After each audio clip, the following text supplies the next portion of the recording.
The Directorate of Industrial Training is a skills quality assurance body under the Ministry of Education and Sports with the mandate of developing occupational standards, regulating work-based schemes, applying and expanding the Uganda Vocational Qualifications Framework, accrediting assessment center, as well as assessing and awarding Uganda vocational qualifications as provided for in the DIT Act of 2008.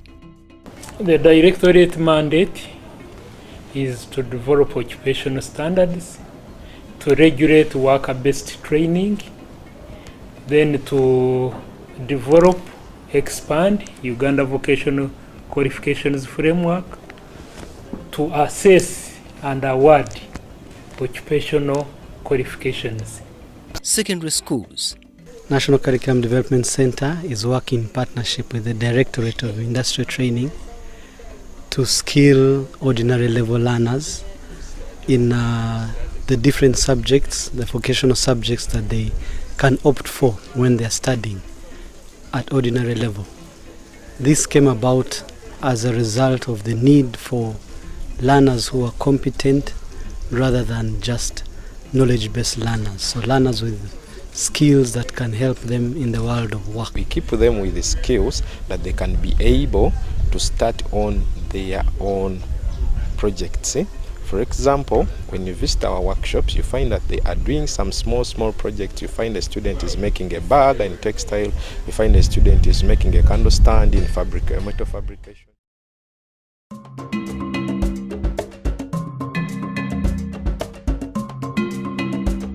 Mbarara Municipal Primary School is one of the model primary schools under the Universal Primary Education UPE program, with an enrollment of over 4,000 pupils. The school is one of the model primary schools implementing the dual curriculum, where learners are subjected to vocational training in bakery, tailoring, knitting, soap making, art and designing, and computer, alongside their basic general education. This approach is in response to the demands of the world of work for marketable skills, where schools are required to produce learners who are competitive and are able to do things with their hands. Help me in future in case I don't get a job, I will get self-employed. We can also get more training when we go to higher education. The vocational training at this school is facilitated by the Ministry of Education and Sports as part of the non-formal training program, which aims at equipping Ugandans with hands-on skills for self-reliance. Parents feel that when we engage these people in vocational studies, we waste time, they don't finish the syllabus. Even at the end, when the people does not perform very well in PLE, the parent feels that that child is a failure. But you never know where the talent of this child falls. Through these vocational skills, if one is able to do tailoring or baking or computer, one can easily make a breakthrough in the future. We have seen very many students who have degrees but are on streets. They don't have jobs. So here we are training people to be job creators but not job seekers. And we pay attention to both the academic and vocational. At the end of the skills training program, learners undergo competence-based assessment and certification by the Directorate of Industrial Training under the Ministry of Education and Sports, in line with the Uganda Vocational Qualifications Framework, before sitting for their final primary leaving examinations. Our assessment is competence-based assessment. However, you have to learn a skill. After that, learning the skill, you are assessed, you can market your product and earn a living. So both the primary kids, they can earn a living. However, it can also motivate them to continue with skills in secondary, and this is the foundation of the dual curriculum. The method helps learners to come up with business ideas during school term holidays, which helps them to be enterprising and self-sustaining at a young age.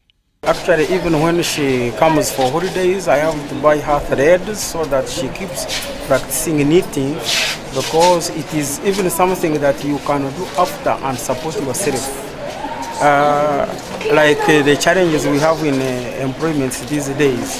Knitting is something you can buy thread, you can get your machine and support yourself as your personal employment. Really ignited a fire in her without looking at education as, just reading books and, doing exams, something that she can do outside the formal sector to build herself for now and for the future. As parents, we are very happy, we are excited because this program gives a different perspective of education to our children. The skills gained are really, really, really important for our children, and we are enjoying the outcome. A total of 1,309 pupils have been assessed and certified by the Directorate of Industrial Training since 2017.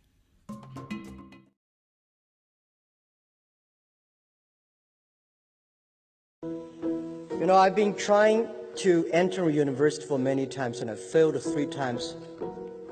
I never thought in my dream to become a PhD and of honor. But I did work very hard. I just failed examinations again and again. And my story tells that those people worked very hard but failed again and again. Don't give up. Someday, a great university like Hong Kong University is waiting for you. A real entrepreneur not only know how to make money, but how to spend money. And we do not live for money. We do not work for money. When you have 1 million, that is your money. When you have 10 million, maybe the problem comes. When you have $100 million, I think that is not your money. That's the trust the society give it to you. That they believe you can spend the money better. You can use the money better. Real business people make the money by solving the social problems for the others. Among all the challenges, I think the most challenging thing is about education. Even if today the best university of the world will face the same challenges, because everything we teach our kids are the things that in the past 200 years, the things we taught them, the machine will do better. So we have to think about what is the best way, what are the contents to teach our kids in the future. We have to teach the kids that win the machines, and machine will never be able to win the man. This is my belief, because machine only have the chips, human have the heart. So I think we have to change from now on the education system. In the future, it's not about the competition of knowledge, it's the competition of creativity. It's a competition of imagination. It's a competition of learning. It's a competition of independent thinking. If you think like a machine, the problem will come. In the past 20 years, we make people like a machine. In the next 20 years, machine will look like a people. So in the future, it's not knowledge-driven, it's the wisdom-driven. It's the experience-driven. So in the past, it's the knowledge-driven, and it's the manufacturing-driven, and in the future is the creativity-driven. So this is what we think the world should be focusing on